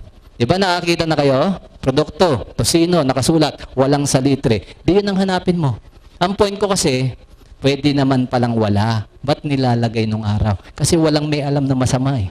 Okay lang ilagay. Diba? O number 2. Sino po sa inyo hindi pa nakakain ng soft drinks sa buong buhay niya? Taas ang kamay, papainumin ko ngayon din. Soft drinks. Wala na? Lahat nakainom na. Ako po, napapagmalaki ko, 6 years na po ako hindi uminom ng soft drinks. Mahirap? Mahirap. Bakit mahirap? Masarap eh. Bakit ko napigilan? Nabasa ko po ito sa dyaryo. No, hindi ko man sinasabing tigilan nyo. Bahala naman kayo. Ino-orient lang namin kayo. Ito po, nabasa ko 6 years ago. Ito ang reason kung bakit hindi na po ako umiinom.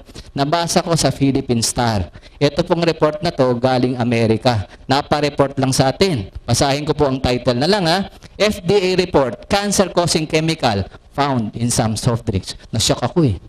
Doktor ako, hindi ko alam to. Doktor ako, umiinom ako ng soft drinks. Kaya para maraming doktor may sakit din eh. Yung mga basic na ganito, hindi namin hinahanap. Di ba?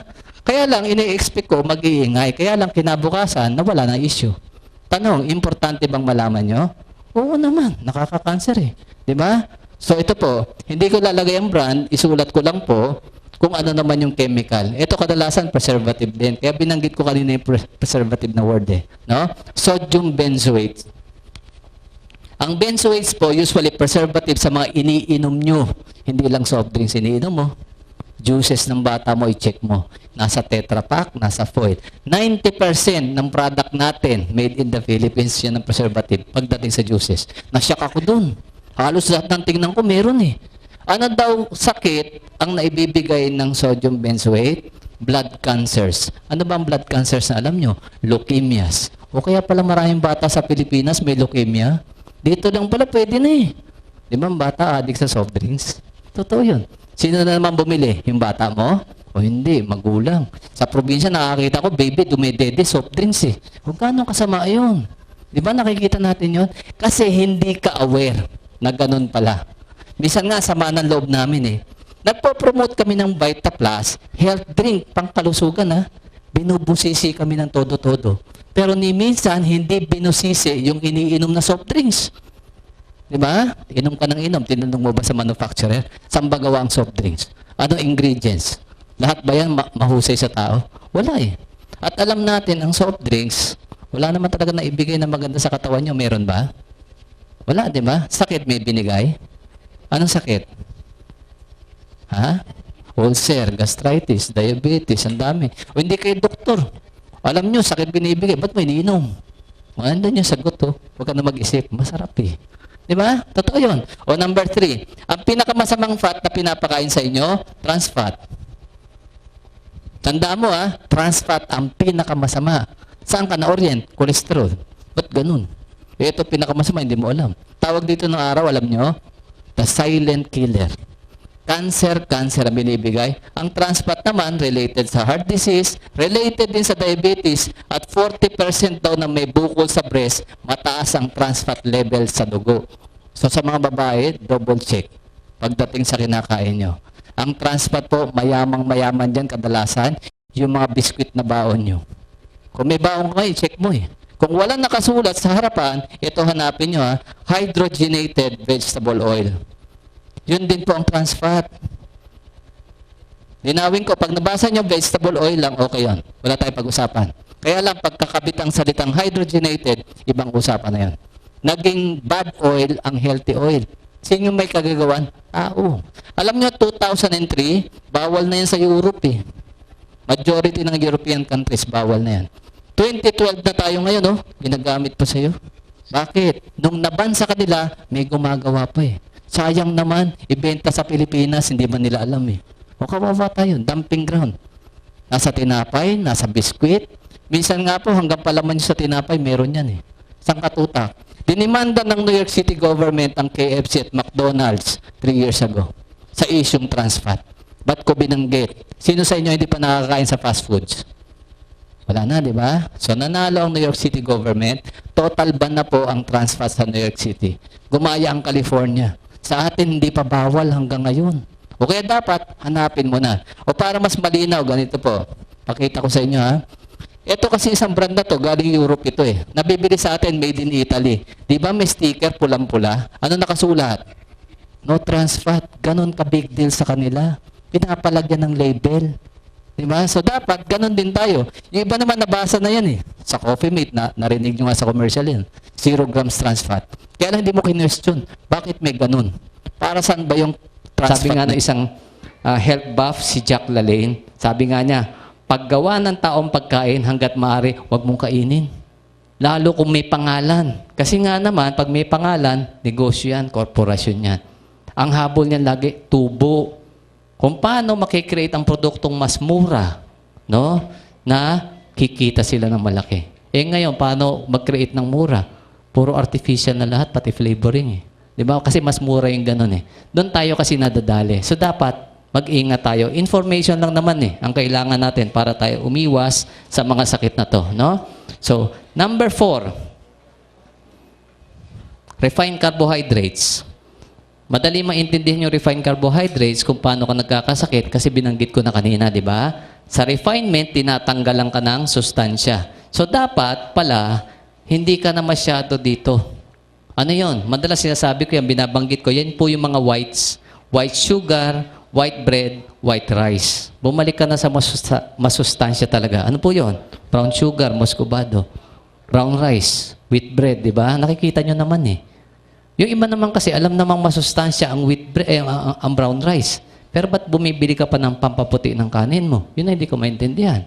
Di ba? O kasi, ang puti, maganda, masarap sa paningin. Yun din yun eh. Di ba? Basically, doon ka rin na-attract. Number 5. Number 5, hindi naman kinakain. Kaya lang, nalilink din eh sa pagkain mo. Plastics. May kumakain ba sa inyo ng plastic? Wala naman siguro. Maganda invention ng plastic kasi po ang plastic, gawa ng tao yan eh. Maganda kung upuan mo, silya. Diba? Lamesa. Okay lang yon. Kaya lang, napunta tayo kasi sa plastic, yung lagayan natin ng tubig, ng pagkain. Tandaan mo ang plastic chemical base yan. Depende ang plastic kung anong chemical ang ina-add. May matibay, may transparent, may nababaluktot, di ba? Iba-ibang klase. Depende po yun sa mga chemicals. Ibig sabihin, sangkatutak pa lang chemical eh. Bibigyan ko kayo ng ilan. Ito po, no? Siguro dito ko na lang muna isulat. Ito yung dalawa na usually pinag-iingat ko ang tao. Kaya ko sinasabi, pag uwi mo mamaya, i-check mo ref mo. Nasaan ang tubig nyo sa ref? Kung nasa plastic, palitan mo na ng container na glass yung nababasag. Please lang, no? Unang-una ang plastic, may chemical po yan na tinatawag na nating dioxins, no? Ang dioxin mabilis ma-release pag sinunog ang plastic. Kaya 'di ba pag nagsusunog ng plastic, ayaw mo yung amoy. Doon pa lang sa amoy niya, alam mong chemical ang nire-release. Pangalawa, kahit hindi po susunugin ang plastic, pag tumatanda ang plastic, nagli-leak ang chemical. Saan pumupunta? Saan sumasama? Sa tubig, sa pagkain. Ito po, no, ang dioxin nalilink sa dalawang sakit. Unang-una, sa pagtaas daw ng breast cancer. O dito pa lang, di ba, 2 tip na sa breast cancer. Ano yung una? Trans fat.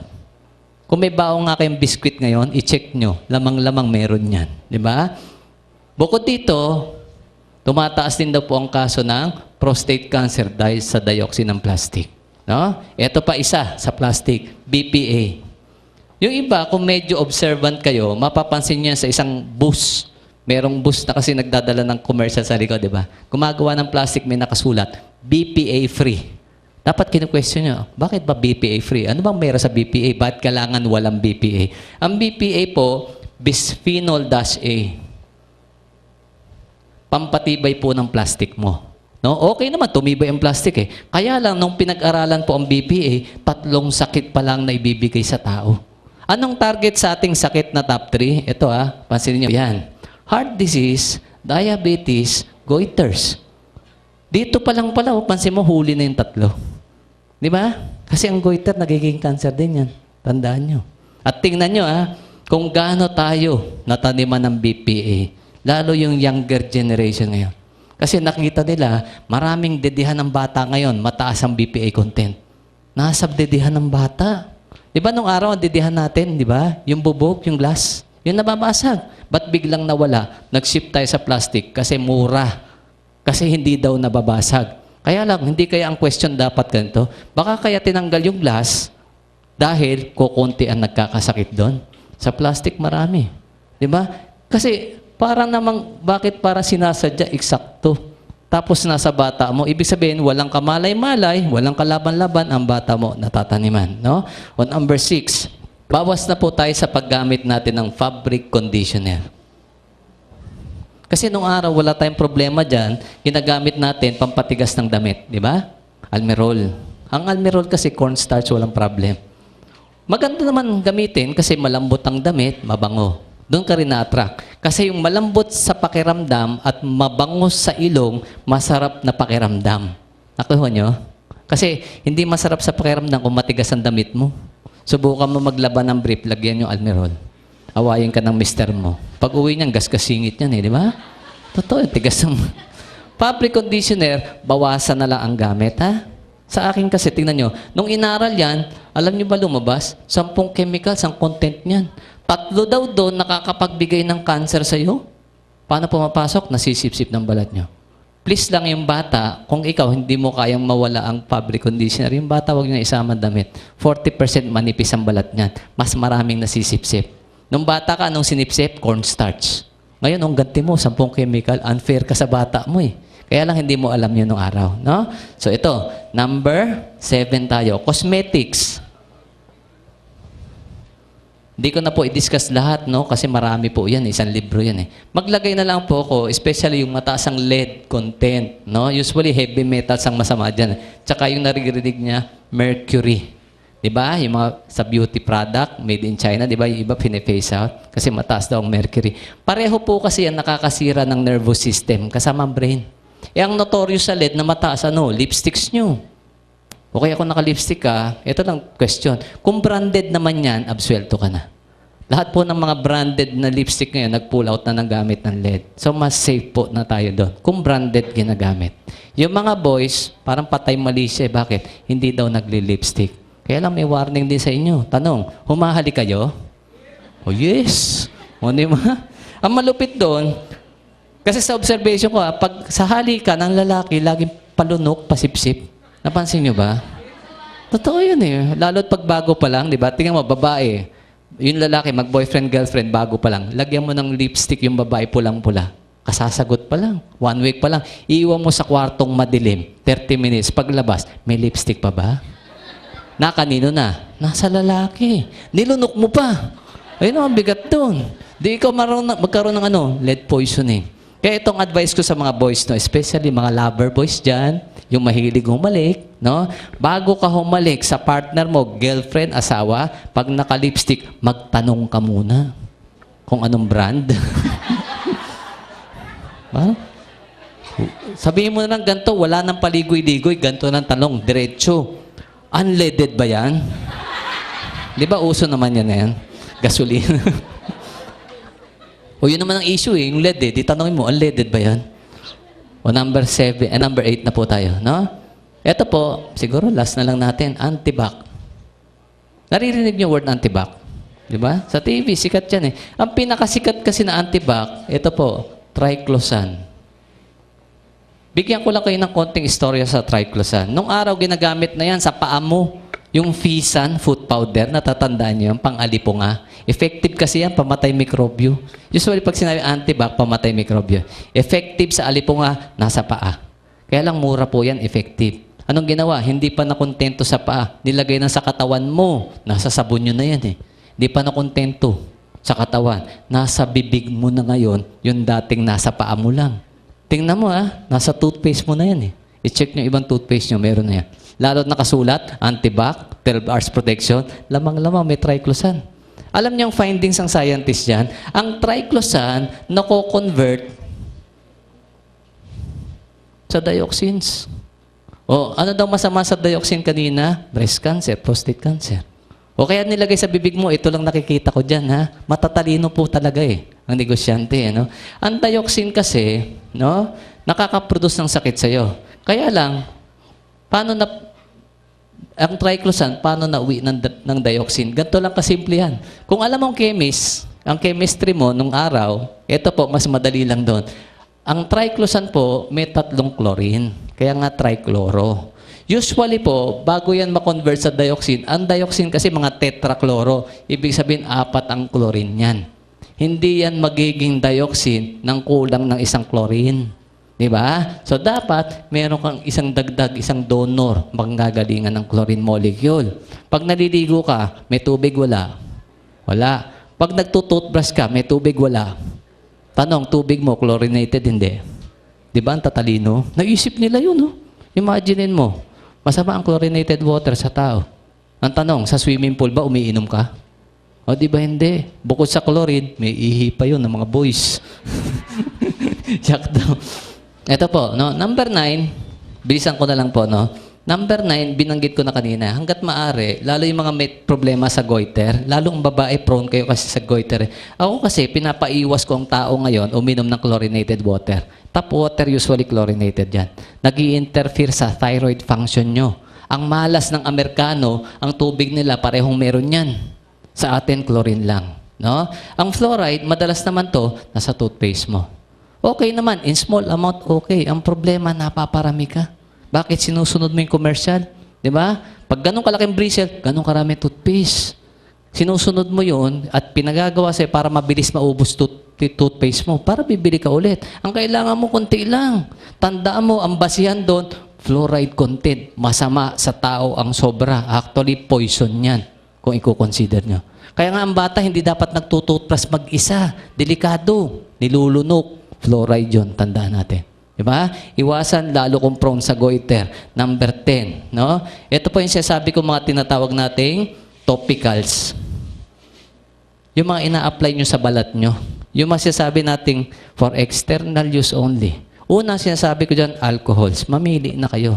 May safe, merong not so safe na alcohol. No? Kasi madalas naririnig kong ginagamit, isopropyl yata. Ginagamit. Kasi may isang pag-aaral na ang propyl alcohol, isopropyl alcohol, nakakatulong po bumilis dumami ang cancer cells.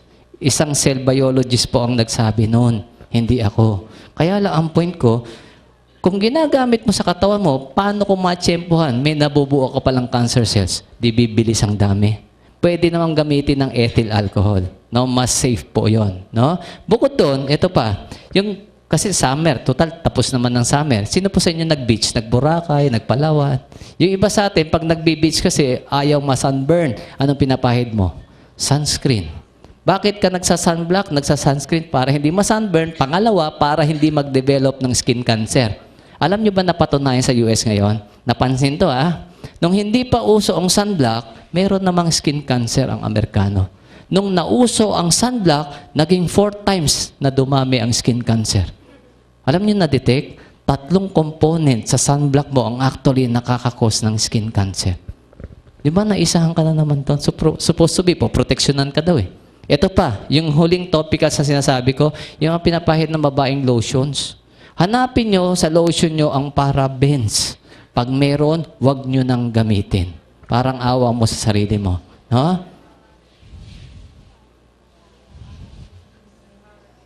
Madalas, ito yan. Methyl parabens o propyl parabens. Bakit ko sinasabing iwasan? Nasa topic tayong tatanggalin ng Pilipinas sa number 1 spot sa breast cancer. Importante maintindihan nyo yan. Lahat ng bukol sa breast na tinanggal sa Amerika, positive sa parabens. Walang exemption. Anong point nun? Hindi man directly link, pero yun lahat ng bukol meron ito. Baka, isa yan sa cause kung bakit maraming may bukol sa breast. Maraming produkto may parabens. Walang problema doon kasi kadalasan yung iba, binabanlawan nyo. Diba? Ang lotions po iba. Hindi mo binabanlawan yan. Pinapasipsip nyo yan to the last drop. Diba? Naiipon lalo ang parabens sa inyo. No? Kung papansin natin, 10 lang yan. No? Kaya lang, ang tanong ko, natuto ba kayo? Kahit pa paano?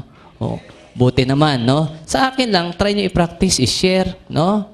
Ipakilala sa kamag-anak, mahal sa buhay. 10 lang yan out of 15,000. Napakarami. Napakarami pang wala, no? Kaya lang, sa akin, kahit alam mo yung 10 yan, kahit iwasan mo yan, hindi mo totally, di ba, matatanggal. Minsan nakakasingit pa rin yan Diba? Minsan nagagawa mo pa rin. Kaya balikan natin. Yung last, natin, no? Last, sabihin natin na advice para sa mga taong ayaw magkasakit. Ito po, no? Kasi dito natin malilink ang importansya ng product. Ang product po, kung tutuusin, may nasunod. Yung requirements po ng WHO at National Cancer Institute. Ano po yon? Itong dalawang to, yung mga scientists nila nag-formulate. Anong finormulate nila? No? Ano daw ang gagawin mo para tayo makaiwas sa sakit? Importanteng malaman nyo. Oo naman, pagtiwalaan mo yan, ang gusto niyan, bumaba sakit mo. Pabor sa inyo yan, di ba ganun gusto mo? Kung ang gusto mo, pareho sa objective nila, pakinggan mo. Di ba? Ang objective nila, umunti ang may sakit. Sundan natin. Meron silang sinabing, gagawin mo para ka makaiwas sa sakit. Ano daw yun? Nagulat ako, napakasimple lang. No? Kayang-kayang ang gawin kung tutuusin. Kaya lang, bakit hindi nagagawa? Walang nag-i-impose. Walang pumipilit. Walang nagpapaintindi na ganito ka-importante yun. Ano daw? Dapat daw bawat tao ngayon nakakakain tayo ng 5 to 6 cups ng vegetables daily. Sino sa inyo kumakain ng gulay? Taas ang kamay. O lahat naman eh. Sino nakakakain isang plangganang gulay isang araw? Wala na. Di ba? Mahirap ba? Mahirap po ba? Mahirap. Ang gawin mo, i-divide mo na lang. Breakfast, 1. Tanghalian, 2. Hapunan, 2. Di ba 5 rin yan? Kaya lang ang usapan, daily, araw-araw. Ilang araw ka tatagal? Natansya mo ba? Baka 3 araw, surrender ka na eh. Di ba? Ang kaya lang tumagal dyan, yung mga lahing kambing. Tao ka eh. Mahirapan ka dyan. Tingnan nyo ha. Ang matanda, 5 to 6. Ang usual sa bata, alam nyo, 1/2 sa bata mo. Nagagawa? Hindi rin. O tingnan nyo ha. Ikaw, yung 5 to 6, hindi mo kaya. Ang bata mo, hindi rin kaya. Ano yung hindi nyo nagawa? Yung pang-iwas. Anong ginagawa sa'yo? Tinataniman ka ng sakit. Dapat mas kailangang magawa nyo yan. Bakit? Protection mo yan eh. Nilalagyan ka, ito yung pansangga mo eh. Kung titingnan mo, 2 lang pamimilian mo dyan. Sa sakit, sa iwas. Saan po kayo? Siyempre sa iwas. O pilitin mo yan. Sabi ng iba sa akin, ang tigas ng ulo ni Doc, ang hirap nga gawin yan eh. Kaya nga pinapakilala sa iyo ang Vita Plus, di ba? O balikan natin yung sinulat ko dito. Saan daw siya galing? 5 gulay, 1 prutas. Kuha ba? Kuha eh. Ang point ko ganito, kaya ka kumakain ng gulay, may kailangan ka. Nung araw, ang alam mong kailangan mo lang dyan, multivitamins and minerals. Niloko ka rin dun eh. Akala mo yun lang eh. Pero ngayon, lumalabas ang totoo. Kailangan mo ang phytochemicals, kailangan mo ang antioxidants, kailangan mo ang coenzymes, ang mga cofactors. Lumalabas na yun eh. Ang dating alam mong complete, hindi pa rin pala. Kaya hindi ka rin gumagaling. Di ba? Ang point ko, yan ang kailangan mo sa gulay. Anong ginawa ng company? Since mahirap kumain ng 5 tasa, kinuha na lahat ang sustansya kailangan mo, nilagay na sa isang sachet na to. Okay ba yun sa'yo? Okay yun. Pabor to sa tamad. Hindi ka na mamamalingki. Hindi ka na magluluto. Di ba? Pabor to kung wala ka ng ngipin. Hindi ka na ngangunguya. Uinom na lang tayo eh.